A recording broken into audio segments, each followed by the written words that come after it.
उत्तर प्रदेश में परिवहन विभाग हमेशा जनता के हित में कार्य करने के लिए नए नए स्कीम को लॉन्च करता है कि कहीं से भी जनता को किसी भी तरह की दिक्कत और समस्या का सामना ना करना पड़े। इसी बीच आपको बताते चले कि बीते दिन परिवहन मंत्री ने एक निर्देश जारी किया है कि स्वतंत्रता सेनानियों के पात्र जितने भी आश्रित हैं उनको निःशुल्क परिवहन विभाग द्वारा निःशुल्क उनको यात्रा कराई जाएगी। इसी मामले पर इनसे बातचीत करेंगे हम। सबसे पहले सर आपका TV24 चैनल पर स्वागत है।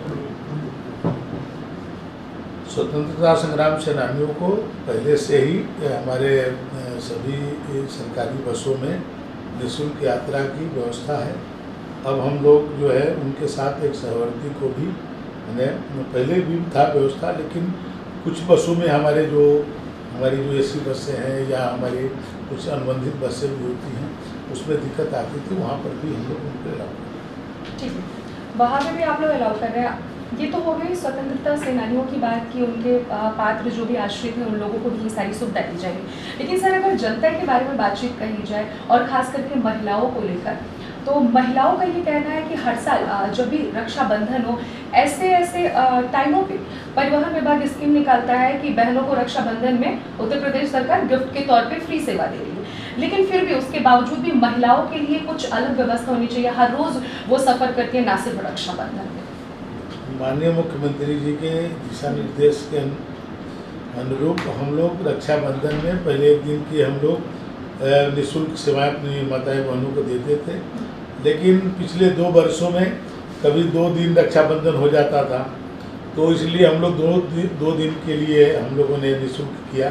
अब हमारी माताएं बहनों के लिए माननीय मुख्यमंत्री जी के संकल्प पत्र में था कि 60 वर्ष से ऊपर की हमारी जो माताएं बहनें हैं उनको निःशुल्क यात्रा कराएंगे। हम लोग उसकी तैयारी कर रहे हैं। सर ये 60 वर्ष की बाद वाली माता बहनों, उनके पहले वाली माताओं बहनों का ये सवाल लगातार मुझे देखने और सुनने को मिलता है। देखिए, मैंने जो ज़्यादा उम्र के लोग हो गए उनकी सुविधाओं का ज़्यादा ख्याल रखना है, और जो हम लोग स्टूडेंट के लिए अलग कंसेशन देते हैं, 70% तक हम स्टूडेंट कंसेशन देते हैं।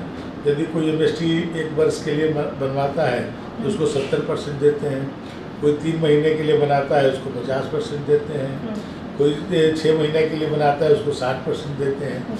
तो इस तरह से व्यवस्था अलग अलग लोगों के लिए अलग अलग व्यवस्था बनाई गई है, और ये इसी तरह परिवहन निगम लाभ में रहेगा तो आगे और भी सोचेंगे। ठीक है, MST पे आपने बातचीत रखी। MST को लेकर एक हमारा सवाल ये भी है कि MST अगर किसी व्यक्ति का गुम हो जा रहा है तो फिर से उसको शुरुआत से नया MST बनवाना पड़ता है, और ये भी नहीं उसमें नियम लागू है कि जितना दिन उन्होंने यूज़ किया जो बाकी के समय बचे हैं वो उसमें ऐड किया जाए।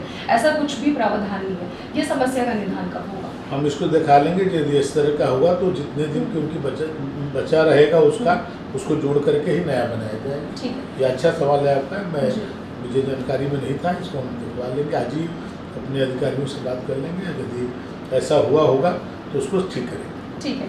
9 बजे के बाद बस मिलना, खास करके बगल में ही जो जिला है राजधानी के बगल में, यानी कि बाराबंकी का ही हम उदाहरण दे देते हैं। बहुत सारे हमारे भी जान पहचान में ऐसे लोग हैं जिन्हें 9 बजे के बाद बस नहीं मिलता। शायद कोई बस लेट से उस रास्ते गुजरी तो शायद उन्हें बस मिल जाएगा। इस समस्या का समाधान कब तक होगा? देखिए, बस कई प्रकार की बसें हमारी चलती है। कुछ बसें हमारी शहरी क्षेत्रों में ही चलती हैं, कुछ बसें हमारी ग्रामीण क्षेत्रों में चलती हैं, कुछ बसें हमारी जो लंबी दूरी की होती हैं।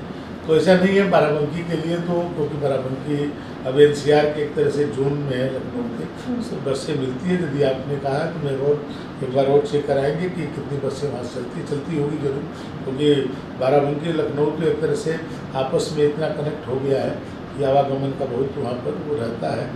तो उसके बाद रात में भी बसें जाती हैं वहाँ, जो हमारी अयोध्या जाती है, जो गोरखपुर जाती है, वो सब बसें बाराबंकी से ही गुजर के जाती है। हो सकता है कि बाराबंकी का कुछ और पार्ट होगा वहाँ नहीं जाती होंगी, उसको दिखवाते हैं। ठीक है। इलेक्ट्रॉनिक बस को लेकर और क्या नियम स्कीम नए क्या क्या आप लागू करने के प्लानिंग में हो और क्या कुछ चल रहा है? देखिए, अभी इलेक्ट्रिसिटी से बस जो है केवल नगरीय क्षेत्र में चलती रही है, लेकिन अब जो है हम इंटरसिटी बस से चलाने जा रहे हैं। 100 जो है अभी हमने बसें, इलेक्ट्रिक बसें मंगाई है और वो 2 शहरों के बीच में चलेगी, जैसे लखनऊ कानपुर है, लखनऊ अयोध्या है, अयोध्या गोरखपुर है, अयोध्या प्रयाग है, अयोध्या काशी है, या नोएडा आगरा है, नोएडा मेरठ है, गाज़ियाबाद मुरादाबाद है। इस तरह के जो हमारे शहर हैं उनको जो 2 शहरों के बीच में करेंगे उसको हम इंटरसिटी सेवा प्रारंभ करेंगे। और एक हम डबल डेकर बस से चलाने जा रहे हैं इलेक्ट्रिक की, वो 25 बस से हम खरीदने जा रहे हैं। अभी एक बस हमको जो है निःशुल्क माननीय मुख्यमंत्री जी को चाबी लीलैंड कंपनी ने दिया है, वो प्राप्त हुई है और 25 हम लोग और लेने जा रहे हैं।